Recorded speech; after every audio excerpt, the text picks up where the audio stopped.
I'm a true believer in the idea that stories can inspire us to explore our own creative potential.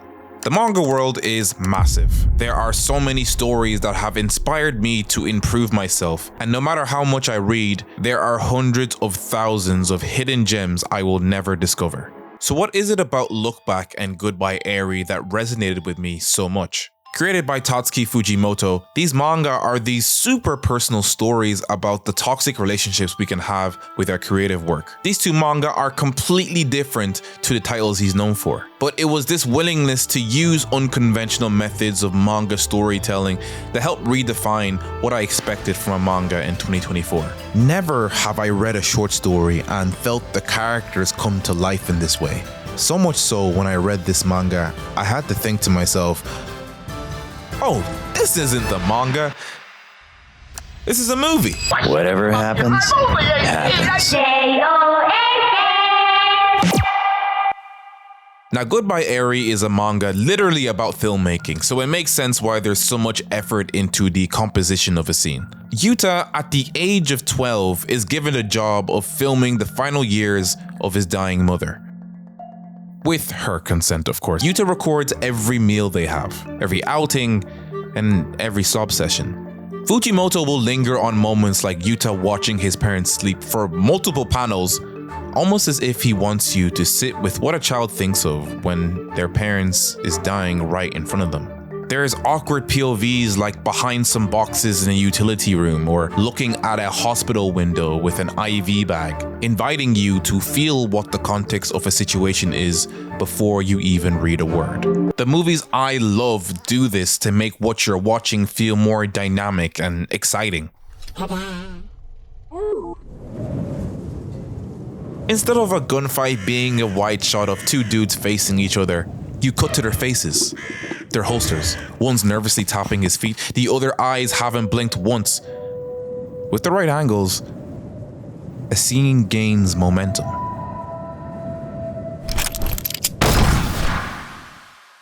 My leg! Yuta is the main cameraman, so how he shoots and frames a shot tells us his inner thoughts without saying a word, framing with intention. This is how legendary filmmakers tell 1,000 words from a single frame. In Look Back, again and again, Fujimoto shows the same POV of Fujino hunched over the desk, drawing with obsession.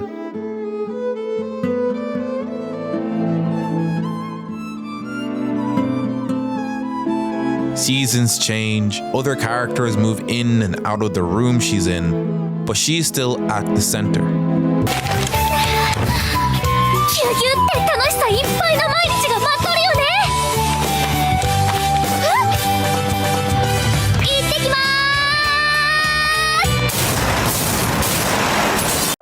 You see that? You see how I cut from something really calm to a truck about to annihilate that anime girl? Yeah, that's called Whiplash. Fujimoto's work is being scared of what awaits you with every page flip. A combination of panels has its own mini story arc with an intro, setup, and conclusion. A constant cycle of increasing and releasing tension. When Fujino questions her skills as an artist, she thinks back to the people that once praised her. 1, 2, 3 different people are amazed by her art skills, and they mean nothing to her in comparison to that one person who called her art average. This singular panel of a kid downplaying her skills takes more space on the page than the 3 original panels combined. In Goodbye Eri, Yuta watches his whole school mock and tear down the tribute video he made for his late mother as nothing but a tone-deaf pile of rubbish, hurting Yuta's self-esteem so much that it drives him to the point of suicide. And one panel after the next, the velocity increases with the tension. Into the hospital, up the stairs, through the roof door, looking out onto the city, and finally peering down onto the car park.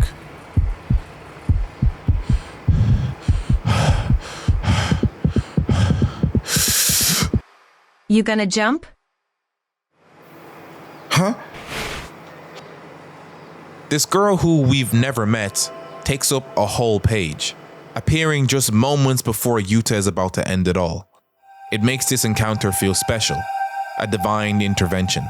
This much attention to detail on how 2 consecutive images can play off each other is Filmmaking 101. It's all about the details that will transfer over from each panel, from the location, actions of characters, and even the faces they make.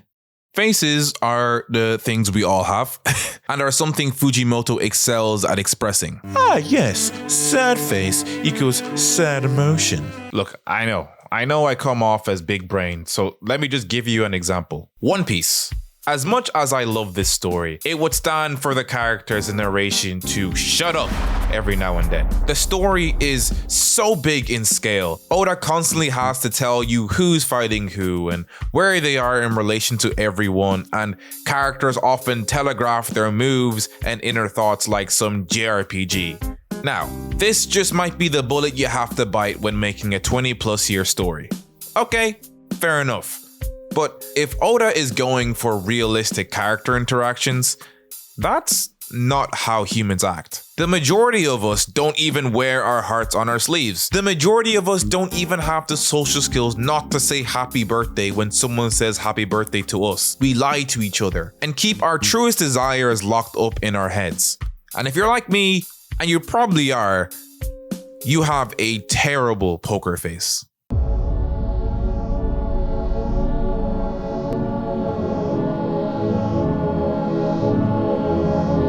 Fujino's whole social status is threatened by this student who doesn't even show up to class. She's not gonna outwardly say, damn, I guess I gotta become the world's best artist so people like me again. No, okay? She's a kid. How many times as a kid were you frustrated, but you would act like you didn't care? But then you'd slam the door behind you and run into your bed like, I wanna be a Super Saiyan. I wanna. Fujino acts smug because the thought of an age mate being as good as her is impossible in her eyes. And because she's a kid, she has no composure when she actually looks at Kimoto's art. Fujimoto takes the time to draw raw emotion in facial features and body language. He lets his characters take a moment to hear information, process it, and give some sort of reaction back that's written all over the way they act. Later in Look Back, Fujino and this mysterious artist finally meet, and she is a mega fan of Fujino. You can literally tell she is just gobsmacked. She avoids eye contact completely when Kimoto fawns over her work. But with Kimoto only getting more and more hype, she's gonna pop a few glances. I mean, before this, people had questioned her obsession and made these backhanded comments towards her trying too hard. So this one genuine interaction of someone in love with what Fujino has created, it possesses her body and fills her up with this childlike energy, a feeling you can't suppress or shove down no matter how bashful you are. And in Fujino doing so, you end up getting one of my favorite panels in a really long time.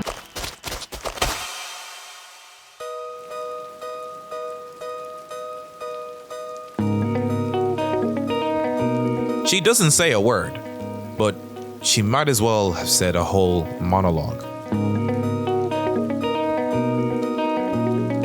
I want to clarify something.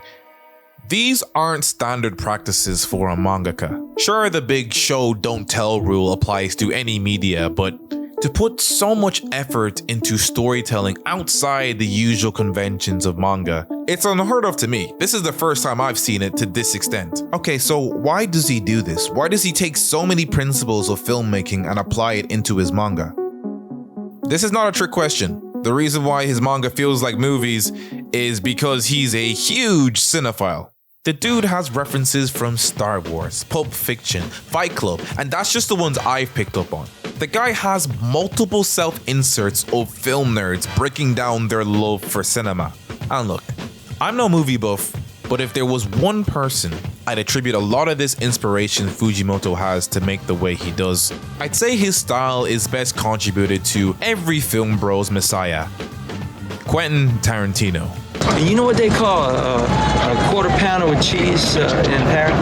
They don't call it a quarter pounder with cheese? Oh man, they got the metric system. They wouldn't know what the fuck a quarter pounder is. And what do they call it? They call it Royale with cheese. Royale. hell with you. That's strange. Both Tarantino and Fujimoto love natural dialogue, building anticipation with long pauses, and exaggerated, and I mean exaggerated, action, visuals, and sound effects. Okay, I guess that last one doesn't apply to manga, but I swear I can hear things when I see this panel. Other than the fact that Fujimoto is probably a bit of a pervert, he's willing to be weird and throw these curveballs to make a manga that is different from his competition. Hold on, Mayorski. This is the world of manga.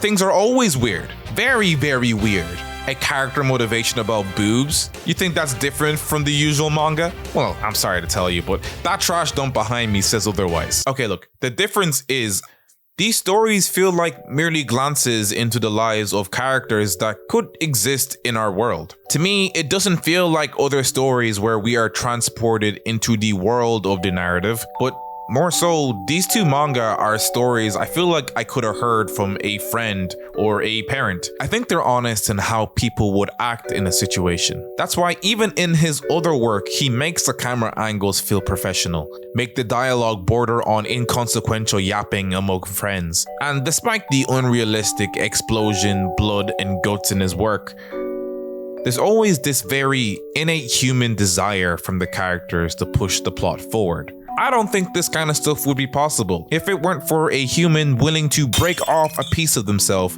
and pour it into their work. Fujino and Kimoto are two sides of the same coin that make up Fujimoto's struggles as an artist. The manga essentially is an autobiography where he takes episodes of his life and pours them into these two main characters. The final arc is grim because it shows a distraught Fujino blaming Kimoto's fate and her grim situation on the fact that she continued to pursue art when she was younger. And the thing that brings her out of this rut and what motivates her to continue to draw is the memories of Kimoto's smile every time she saw Fujino's art.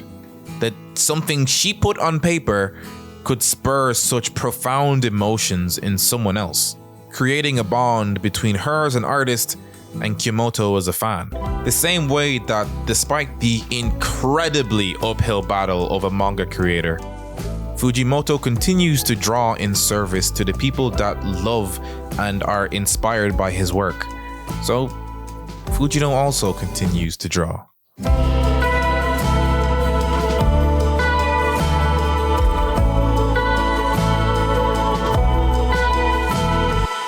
Goodbye Eri teaches similar things, albeit in a different approach. With cinema, filmmakers can choose how they want us to view the reality. The huge plot reveal of the manga is what Yuji films for his mother's movie and what he actually experienced from his mom are two different things. And rather than this big life lesson that you can't run away from your problems by delving into media, Fujimoto kind of encourages it. Yuji is okay with this lack of distinction from the truth.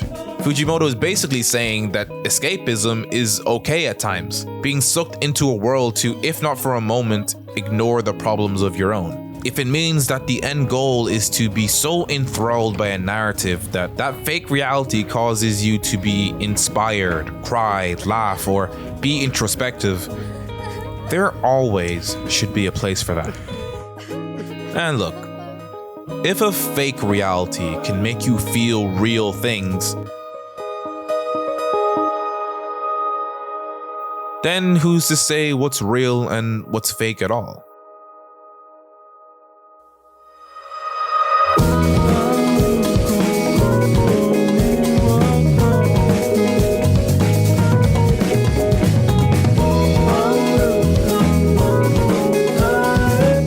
What's up boys, if you're watching this you have made it to the end of the video and I can't be more thankful. This video could not have been completed without the people that support me on Patreon. At this point now I'm able to afford a Premiere Pro subscription that I do not pay for, but I thank you nonetheless. If you enjoyed what you saw, make sure to head over to the Patreon too, where you get access to some advice I have on YouTube, retrospectives on my older videos, and just a nice way for you to support. You don't have to gain from me all the time. But regardless, I hope you guys enjoyed the video, and I'll see you next time.